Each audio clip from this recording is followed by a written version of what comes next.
Motorcycle पर बैठे two wheeler पे आप हेलमेट क्यों नहीं लगा रहे हैं?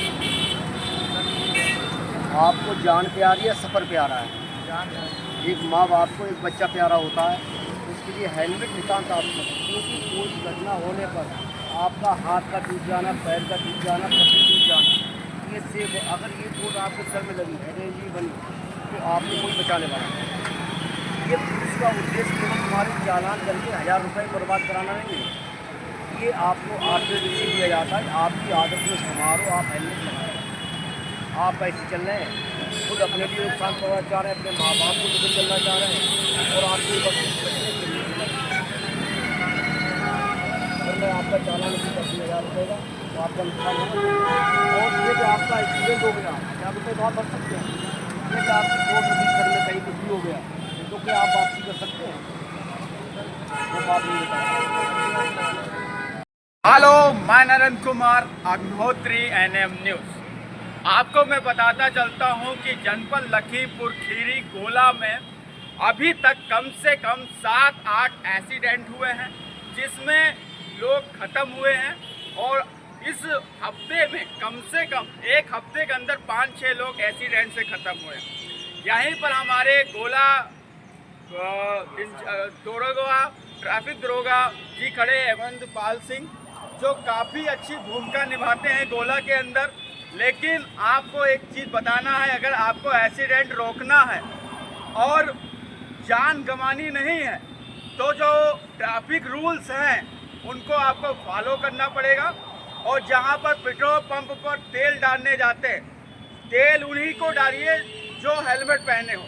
अब मैं रूबरू होता हूँ हेमंत पाल सिंह से, जो आजकल जो एक्सीडेंट हो उनका क्या कारण है और ऐसी क्या समस्या है जिससे एक्सीडेंट काफ़ी बढ़ रहे हैं। सर दरोगा साहब, ऐसे तो काफ़ी इस हफ्ते एक्सीडेंट हुए, कई लोग ख़त्म हुए, ऐसा क्या कारण है जो अधिक से अधिक लोग ख़त्म हो रहे हैं? देखिए, सबसे अधिक तो ये है, जो भी हमारा ट्रैफिक का रूल है वो 3 ई पर चलता है। पहली ई से है, वो है इंजीनियरिंग, उसके बाद है वो है एजुकेशन, और तीसरी लास्ट आती है, वो आती है हमारी इन्फोर्समेंट। अच्छा। पहले सबसे पहले जो हमारी सड़क की बनावट, रोड, पुलिया, तंग रस्ते या ब्लैक स्पॉट हैं, उनको हम चिन्हित करें कि ब्लैक स्पॉट क्या होता है। कि ब्लैक स्पॉट वो होता है जो साल भर में अधिक से अधिक दुर्घटनाएं होती हैं जिस स्थान पर, उसे हम ट्रैफिक के अनुसार ब्लैक स्पॉट बोलते हैं। उन ब्लैक स्पॉट को चिन्हित करना चाहिए, वहाँ पर ब्रेकर या अन्य सुविधाएँ जो भी हैं वो रोड मेकिंग जो हमारी होती है संस्था, उनके द्वारा दिए जाना चाहिए। दूसरी बात जो आती है वो होती है, मेन है एजुकेशन। एजुकेशन में एक ये मैंने देखा है प्रॉपरली कि हमारी जनता जो है वो इतनी शिक्षित नहीं है जो हमारे ट्रैफिक रूल्स हैं उन रूलों को अपना सके। यदि रूलों को अपना सके, सही बात है। तो संभवतः इन एक्सीडेंटों में संभवतः मुझे अंदाजा है 60% इसी से रुक जाएंगे। एजुकेशन से किसी को कुछ भी नहीं करना होगा, क्योंकि उनको ये ध्यान ही नहीं है कि हमें कौन से राइट पे चलना है, लेफ्ट पे चलना जी है। सर, साइड चलना है। जब हम साइड रोड से निकल के मेन रोड पर आ रहे हैं तो हमें किधर देखना है, दाहिने देखना है या नहीं देखना है, या क्या करना है ना, बोने सीधे गाड़ी उसी स्पीड में बाएं मोड़ देना। अधिकतर मैं रोडों पर ही रहता हूँ TSI नाते, अधिकतर मैं यही देखता हूँ कि लोग रोड का पालन ना करके सीधे हाई स्पीड से चलते हैं। और ये भी है कि जो उम्र का फ़र्क होता है, जितनी कम एज है उसमें बच्चे की स्पीड ज़्यादा होती है, और जितना एज बढ़ती जाएगी स्पीड स्वतः ज्ञान आने पर, एजुकेशन आने पर स्वतः ही कम हो जाती है।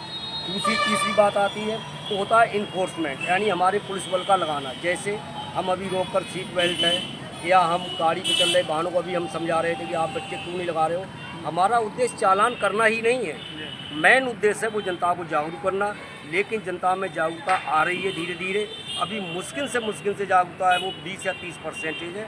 और आने वाले समय में मैं चाहूँगा कि हर जनता जागरूक हो और रोड से बचे। अब वहाँ सर मेरा एक क्वेश्चन और है सर, अगर जो पेट्रोल पंप पर जो लोग तेल डालते हैं, अगर वो हेलमेट ना पहने हो, उन्हें तेल ना दिया जाए, ऐसा भी होना चाहिए? जागरूक पेट्रोल पंप वाले होना चाहिए ऐसे लोग?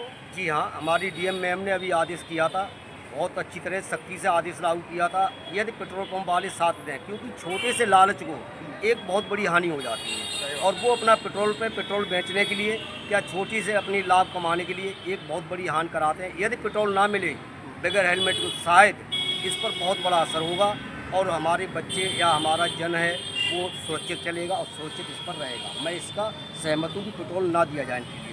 ओके। सर क्या कोई स्पीड भी होती है टू व्हीलर में, फोर व्हीलर में, कि आपके हिसाब से आप ट्रैफिक दरोगा तो आपको पता होगा कि कोई स्पीड भी निर्धारित है इस पर?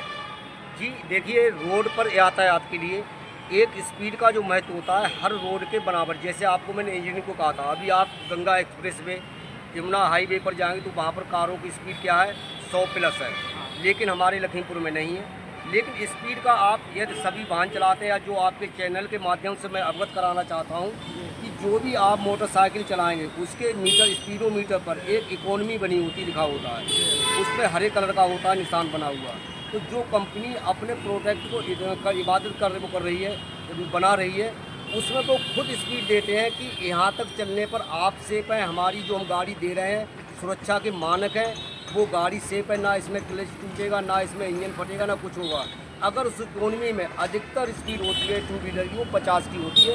यदि टू व्हीलर से हम 50 पर चलते हैं, 50 की स्पीड हो रही है? जी 50 की स्पीड? जी सर। अगर फोर व्हीलर के लिए लगभग, फोर व्हीलर के लिए लगभग वही 60 से 70 तक अगर आप चलते हैं। लेकिन लोग 80, 90, 200 तक उड़ा देते हैं सर। बस सर मैं यही कहना चाहूँगा, वही हमारे स्पीड खतरा है। हाँ खतरा है, वही एक्सीडेंट का कारण बनता है। और शायद क्या करें क्या ना करें, अगर आप वाहन चलाते समय दारू का सेवन ना करें, ट्रिपल सवारी का प्रयोग ना करें, सदैव हेलमेट का ध्यान रखें, पैदल चलने वालों का विशेष ध्यान रखें। शायद ही जब भी हम ओवरटेक करते हैं, ओवरटेक पर ही एक्सीडेंट अधिकतर होते हैं। क्योंकि एक मैं इसमें चैनल आपके माध्यम से बताना चाह रहा हूँ कि ये बड़ी वो है थिंकिंग है। एक जो ट्रक होता है, ट्रक के जब निकलता है तो उसकी वायु का वेग होता है, वो वेग पहले बाहर फेंकता है, बीच में शून्य तत्व आता है। जब आदमी नदी से निकलता है तो वो शून्य तत्व अपनी तरफ खींचता है, और अक्सर एक्सीडेंट होते हैं। ट्रक के जो ऊंचे ट्रक हैं उनके चारों तरफ 3-3 मीटर डेंजर जोन्स होती है, क्योंकि जो ड्राइवर ऊपर बैठा हुआ है उसे ना अपने दाहिने नीचे दिखाई देगा, ना बाएं, और सामने से कोई निकल रहा है। मैं देखता हूँ अधिकतर कि ट्रक निकलने वाला उससे पहली मोटरसाइकिल घुसेड़ देती है। पहले उस ड्राइवरी कमी नहीं है यहाँ पर, उसे दिखाई नहीं देगा वो कि यहाँ से कोई निकल रहा नीचे से, वो उसकी पूछ लगी जाएगी, लग जाएगी। हाँ कुछ गाड़ियाँ हैं जो नई गाड़ियाँ आ रही हैं, ड्राइवर सीट के सामने भी, शीशे के सामने विंडो के जो ड्राइवर बैठता है वहाँ से ऊपर एक मिरर लगाया जा रहा है कंपनियों द्वारा, गाड़ी वाहन बना रही कंपनियाँ, तो उससे नीचे का कुछ दिखाई देता है। अभी सभी वाहनों में ये नहीं है। तो सर मेन काम गाड़ी की स्पीड कम होनी चाहिए, हेलमेट लगना हो चाहिए, और एजुकेशन की बात आप बता रहे थे। एजुकेशन के मामले में ट्रैफिक रूल्स लोग नहीं जानते। जी हाँ, ट्रैफिक रूल्स नहीं जानते। इसके लिए हमारे RTO ऑफिस में जब भी ड्राइविंग लाइसेंस बनवाया जाता है उस समय इनको विशेष बताया जाए कि परीक्षा होती है, एग्ज़ाम होती है। उसके बाद समय समय पर हमारे ट्रैफिक उच्च अधिकारियों के आदेशानुसार हम लोग स्कूलों में जाके इस चीज़ को सभी बच्चों को बताते हैं। छोटे बच्चे हैं उनसे कहते हैं आप नहीं लगा रहे हेलमेट, नहीं गाड़ी चलानी एज है, लेकिन अपने माँ बाप को रोकिए। बड़े क्लास में बच्चे हैं उनको हम ये चीज़ समझाते हैं, बेटे ये चीज़ को प्रयोग करें, क्योंकि हेलमेट लगाना जान को बचाने को बहुत ही आवश्यक है। कोई अन्य शरीर में फ्रैक्चर हो जाएगा, बच जाएंगे, लेकिन अगर सर में चोट लगी तो शायद बचने की उम्मीद ना के बराबर रहती है। सीट बेल्ट सर होती है, इसका अधिकतर मैं आपके चैनल के माध्यम से बताना चाहूँगा, अधिकतर सवारी में पता नहीं है कि सीट बेल्ट का मेन कार्ड होता है। आप सीट पर बेल्ट लगाएं तो जो एयर बैग होते हैं वो जब ही खुलते हैं, अन्यथा बाई चांस खुल जाए तो भले खुल जाए, अन्यथा नहीं खुलेंगे और कोई भी बड़ी दुर्घटना हो जाती है। इसलिए सीट बेल्ट जरूरी है सर। और अक्सर हमने ये भी देखा है कि लोग नशे में स्पीड बढ़ा देते हैं, ये नहीं देखते कि आगे क्या चल रहा क्या नहीं चला, सोचते ही चले जाते हैं। मेन एक दारू का भी है रीजन एक्सीडेंट होने का। जी सर, इस पर हम लोग क्या कहें, हमारे पास में सभी मेरे पास गोलामी की मशीन है। मैं अधिकतर बाईपास मोहम्मदी जाकर डिसनाइजर होता है जिससे हम दारू चेक करते हैं। यदि वो 30 ml से ऊपर दारू आती है उसमें, तो हम उनके नशे की हालत में धारा 185 में, 207, 203 में उसको हम बंद करते हैं। गाड़ी सीज, जो नशे की हालत में उसकी गाड़ी सीज करना नितांत आवश्यक होता है। लेकिन अभी या तो ये कौन लगवाई चांस है, अभी मुझे मिला कोई नहीं, लेकिन शाम के समय हम लोग बजा के मोहम्मदी बाईपास पर डिसनाइजर से चेकिंग करते हैं, जो हमें संदेह होता है उसका, प्रत्येक का नहीं, जो संदेह है उसको चेक करते हैं। ड्रिंक किया? जी हाँ, लेकिन अभी मिला नहीं है। अभी मिला नहीं? जी जी। वो अपने पास मशीन है चेकिंग करने वाली? जी सर हाँ, हमारे पास भी है, थाने में भी है, और साथ ही साथ हमारे हेडक्वार्टर पे है। सभी लोग उस मशीन को साथ लेके चलते हैं, मोटरसाइकिल में डाल के उससे चेक करते हैं। सर एक प्रॉब्लम जैसे आपके लिए क्या चुनौती आता है कि जब कोई ऐसी बात नहीं मानता, तो आपको सबसे मेन चीज़ इसमें क्या दिखता है कि आदमी क्या क्या? देखिए ऐसा होता है कि आए दिन यदि हम चालान करते हैं, चालान को क्या करते हैं लोग ईगो बनाते हैं पहले तो हम समझाते ज़्यादा हैं चालानी तो हाँ काटोगे। कि चालान ही तो काटोगे। और हर व्यक्ति जो है, हमारी एक रोज नई जंग है कि हर व्यक्ति अपने फोर्स का, चाहे फोर्स को कैसा भी दबाव है, अपने बल का प्रयोग करता है कि हम ये करा देंगे, हम बांस ये करा देंगे, लेकिन हम सुनेंगे, सब कुछ करेंगे, जो हमें करना है वो हम करेंगे सर अगर कोई दारू पी रहा है और वो ड्रिप जो चला रहा है वो कह रहा है कि हम दारू पी के ही चलाएंगे, ऐसे लोगों का लाइसेंस कैंसिल भी कर देना चाहिए। जी हाँ क्योंकि सर। तुम अगर रहोगे रोड पे तो कहीं मरेंगे। जी सर, यदि वो दारू की गाड़ी चला रहा है, हम चेक करेंगे, उसे सीज करेंगे। साथ ही साथ हमारी प्रक्रिया ये भी है कि हम ऑनलाइन ड्राइविंग लाइसेंस 3 माह को निरस्त करा सकते हैं। देखिए आपको बहुत बड़ी बात यहाँ पर कर दिया है ट्रैफिक दरोगा जी ने। अगर आप इनको बाईपास या किसी मोड़ पे अगर आप दिख जाएंगे तो अगर आप ड्रिंक किए हैं तो आपका जो लाइसेंस है वो कैंसिल हो जाएगा। फिर आप जिंदगी भर रोड पर गाड़ी नहीं चला पाए, क्योंकि आप सुरक्षित रहेंगे तो लोग भी सुरक्षित रहेंगे। क्योंकि अगर आप नशे में दारू चलाएंगे गाड़ियाँ तो लोगों को आप ठोकते हुए जाएंगे। इससे इनका कहना है कि आप ये सख्त कार्रवाई जरूर आप करेंगे। जी हाँ, बिल्कुल बिल्कुल, क्योंकि एक नशे ये वाला नियम तो होना चाहिए। अक्सर लोग काफ़ी खत्म हो रहे हैं सर। जी हाँ सर, ये बिल्कुल हम दारू वाली गाड़ी को तो बिल्कुल नहीं छोड़ेंगे, हाँ क्योंकि जी। वो एक अपना तो छुपा जाएगा ही जाएगा, साथ ही दूसरों साथ को भी कितने को ले ले जाए वो कोई पता नहीं सर। इसलिए नशे की हालत में गाड़ी चलाना मैं बिल्कुल ही बर्दाश्त नहीं कर सकता हूँ। मैं चालान करूँगा और गाड़ी सीज करूँगा 100%।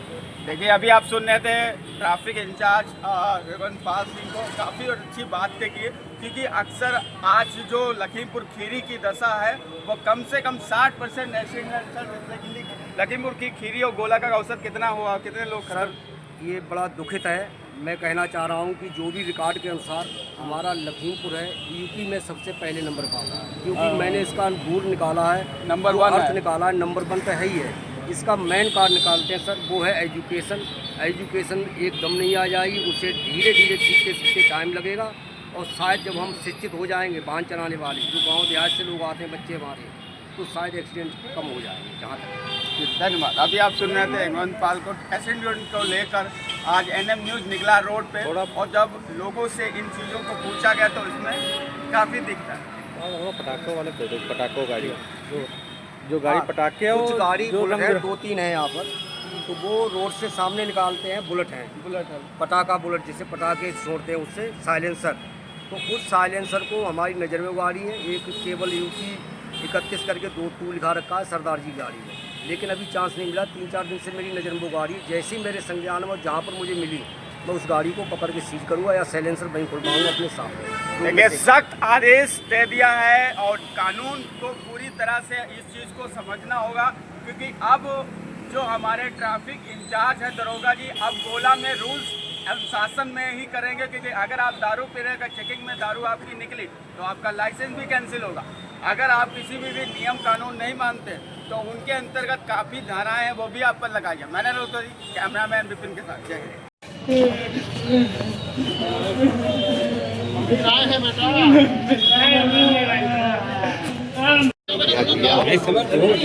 सर नाम क्या है आपका?